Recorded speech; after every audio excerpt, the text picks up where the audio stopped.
Ya, selamat pagi, siang, sore, maupun malam, Bapak Ibu sekalian, juga rekan-rekan. Terima kasih atas kehadiran Anda dalam webinar kita hari ini dengan topik strategi inovasi dalam pendidikan. Di era digital ini, pendidikan harus beradaptasi dengan cepat untuk memenuhi kebutuhan dan tantangan baru. Inovasi dalam pendidikan merujuk pada penerapan ide-ide baru, metode, teknologi, dan pendekatan yang bertujuan untuk meningkatkan proses pembelajaran dan hasil belajar siswa. Inovasi bukan hanya tentang penggunaan teknologi canggih, tetapi juga melibatkan perubahan dalam metode pengajaran dan pendekatan manajerial di sekolah. Materi utama yaitu 1. Pengertian dan pentingnya inovasi dalam pendidikan. Definisi inovasi pendidikan yaitu penerapan ide, metode, atau teknologi baru untuk meningkatkan proses belajar mengajar. Urgensi inovasi yaitu mengatasi tantangan pendidikan saat ini seperti kebutuhan individual siswa, perkembangan teknologi, dan perubahan sosial. 2. Tren inovasi dalam pendidikan. Pembelajaran berbasis teknologi yaitu penggunaan e-learning, AI, dan VR atau AR untuk meningkatkan pengalaman belajar. Personalisasi pembelajaran yaitu metode yang disesuaikan dengan kebutuhan unik setiap siswa untuk meningkatkan keterlibatan dalam hasil belajar. Gamifikasi yaitu menggunakan elemen permainan untuk memotivasi siswa dan membuat pembelajaran lebih menarik. Pembelajaran berbasis proyek. Pembelajaran berbasis proyek yaitu pendekatan yang memfokuskan pada proyek nyata untuk mengembangkan keterampilan praktis. Ketiga, strategi implementasi inovasi. Identifikasi kebutuhan yaitu menilai area yang memerlukan inovasi dalam proses pendidikan.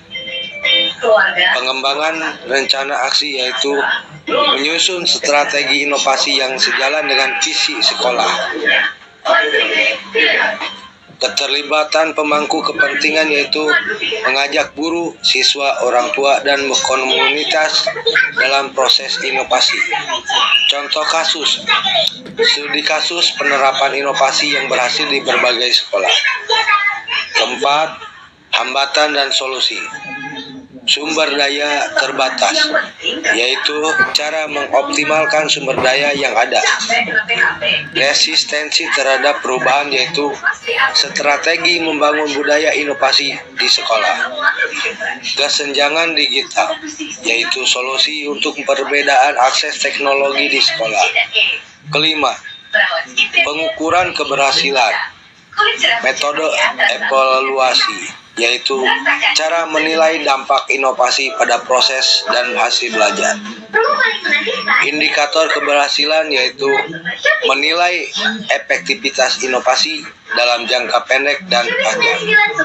Keenam, studi kasus dan diskusi. Analisis kasus yaitu menelaah studi kasus mengenai inovasi dalam pendidikan. Diskusi yaitu penerapan strategi inovasi di lingkungan sekolah peserta. Rekomendasi dan kesimpulan. Implementasi berkelanjutan, yaitu rekomendasi untuk menerapkan inovasi secara efektif. Dan kesimpulannya, pentingnya inovasi untuk masa depan. Dan yang kedua yaitu manajemen krisis di lingkungan sekolah. Manajemen krisis adalah proses penting untuk memastikan kesiapan sekolah dalam menghadapi dan merespon situasi darurat. Krisis dapat berupa bencana alam, konflik internal atau masalah kesehatan, persiapan yang baik dan respon yang efektif dalam mengurangi dampak krisis dan membantu pemulihan dengan cepat. Materi utama: pengertian dan jenis krisis. Definisi krisis sekolah yaitu situasi darurat yang memerlukan tanggapan cepat dan terkoordinasi. Jenis krisis: bencana alam, konflik antar siswa, masalah kesehatan, ancaman keamanan, dan lainnya. Kedua, persiapan dan perencanaan. Rencana manajemen krisis. Elemen kunci dari rencana yang harus ada termasuk prosedur, evakuasi, komunikasi, dan koordinasi. Kemudian pembentukan tim manajemen krisis, yaitu tugas dan tanggung jawab tim dalam menangani krisis. Kemudian pelatihan dan simulasi. Persiapan staf dan siswa melalui latihan dan simulasi situasi darurat. Ketiga, tindakan selama krisis.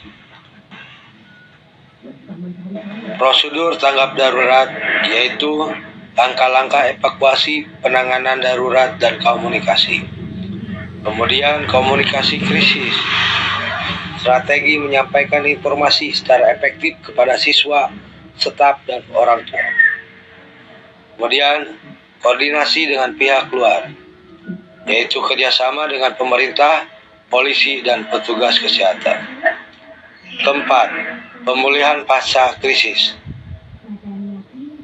Di antaranya langkah pemulihan, yaitu tindakan yang harus diambil setelah krisis, termasuk pemulihan fisik dan emosional. Kemudian dukungan psikologis, menyediakan bantuan untuk siswa dan staf yang terdampak.